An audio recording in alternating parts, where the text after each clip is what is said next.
Hello, my name's Matthew Coatney, and I'm an artist and crafter, and I'm here today to teach you a couple of ways that I use to make greeting cards.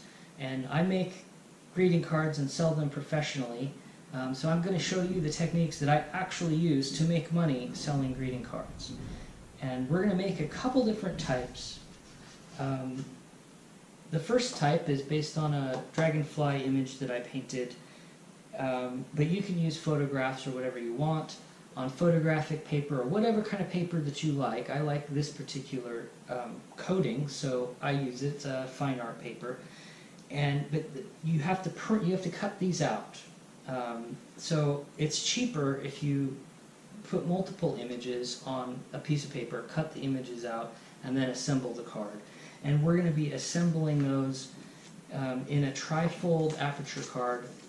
This is a rectangular shape. It has the glue spots already in it, and then you would just peel off and remove the taping here to expose the glue and apply the image. So let's get started with the tools, because first off I'm going to show you how to do this using my favorite slicer. It's sold as a slicer, but I also use it for scoring. I kind of figured out a way that you could use one of these without having to use a bone folder, and it makes a perfect professional looking score. Now this is a Fiskars model. They kind of come out and snap like this. They have a guide here. The thing that I like about them is the wire here allows you to precisely line up the card so that you can make a precise cut, or in this case also precise score. You always want to cut using these from right to left, and the reason for that is it sort of pushes the paper. If you're holding it tightly, it shouldn't push it at all, but it sort of pushes the paper in the direction you're slicing, and so that will, going from right to left, it will just simply push it right into the ledge. In other words, it'll stop it from screwing up your cut. If you do it from left to right, however, it will kind of cause it to tilt like this, and it can cause a very skewed cut, and you of course don't want that. When you're making cards this way, you've got to keep in mind this is a 4x6 opening and a 5x7 card, and the glue is along these edges here. Depending on the shape of the aperture, it's going to change where the glue spots are, but you have to leave enough room in here for that glue to stick. Here it doesn't matter, but you don't want the image to be too short or too long. And so we really want to get as close to possible 5x7 total size with a 4x6 piece of art. And so we're going to start lining the back end up here. The long end will be 7 inches, but we're going to make it just slightly smaller than 7 inches to make sure that it's not going to overlap outside of the card. So we just simply make one pass, very simply, slice it to the 7-inch size. We now move on to 5 inches for the short size, and again, just a little bit smaller than 5 inches. So here's the finished artwork image, and I'm going to move this aside for a second. You want a nice clean area to work on so that the card doesn't get dirty. You go ahead and peel these off.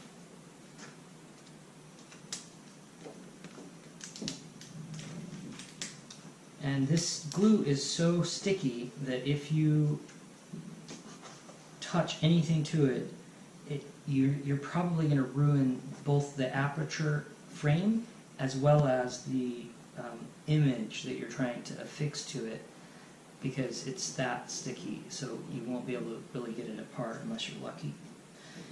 The trick to this, then, because you don't want anything to accidentally even briefly touch it, is to go ahead and slide the artwork down and line it up so that the edge of the artwork lines up with the opening of the aperture. You're going to seat it into the crotch of the fold there, and then hold near the bottom and simply press firmly where the glue spots are, and you'll just go ahead and run your finger across to meet the next glue spot, and then swipe this way. That way you get all 6 of the glue spots down with an even and flat image. So there's no warping or buckling in there. That just helps you to make sure that there won't be any. Now when I pull this up, this is the upright image, and notice in this case I folded it so that the card doesn't fold in the normal direction. Well, the thing I like about these trifold things is you can easily reverse that and make sure that you get the card so that it'll stand up in the correct orientation. Okay, and these are the cards. I sell a lot of these. People love them. They think they look really nice and elegant, and I would suggest trying this. However, there's a second type of card that I make, and this is a more common type of card that you'll find. It's just a one-piece card. I use Strathmore 300 series Bristol board paper.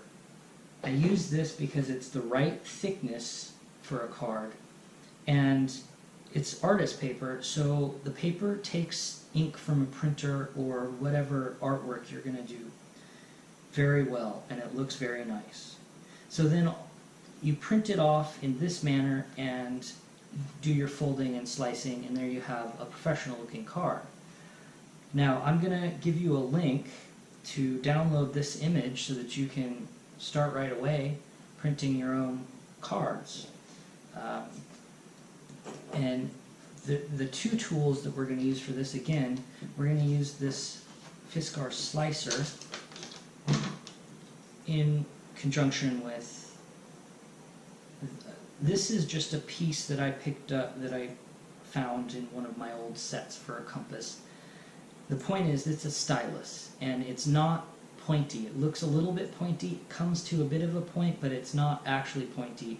You want to use an old Bic pen that's dried up, that won't mark anything, or a stylus. They sell them in art stores, but the point is something that's thin, that's not going to cut or slice or tear, but is going to simply press down into the groove. And what you're going to do here is the groove that's normally used for lining up the wire and slicing. It's the groove that the blade runs in. That's the groove that we're going to use to press the paper down into, thus making a very straight and easy score. It's a lot simpler than using a bone folder, and it's a lot more precise. So this card that I've made has 2 fold lines on the outer edge. It doesn't pass through the card. That would kind of look clunky and amateurish. So what we want to do is line up the fold line with the wire that we use for slicing, and then we're going to lift up the slicing arm because we're not slicing, we just wanted to line it up. We then take our stylus here, and we're going to set it on off of the side of the greeting card. There's a little gutter, and you're going to set it in the, starting it out off of the paper in the gutter, and with a little bit of pressure we're going to begin running it across the card all the way across to make the score. And it's that simple. It might take a couple tries, a couple rounds to get it right, but you'll get it. It's really simple. It makes a nice professional score. Now that we have the score, we have to do that first, but now that we have the score, we can proceed slicing. So what we want to do is we want to line the wire up with the gray line, cut line, and just inside of it, This is why I like these slicers, because you have this kind of precision. Go ahead, take that off. We move to the next one. Oops. And we're going to do exactly the same thing. We line it up with the gray line. Hold down this handle here and slice that, take it off. You come around to the third side.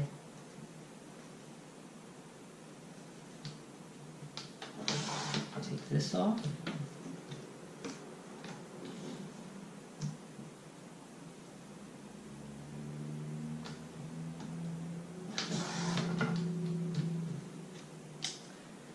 And all we need to do is fold, and there you have it, a greeting card made from a printed image. So again, check out the link, like me on Facebook, and visit my website for more tips and tricks, and I will see you later. Bye-bye.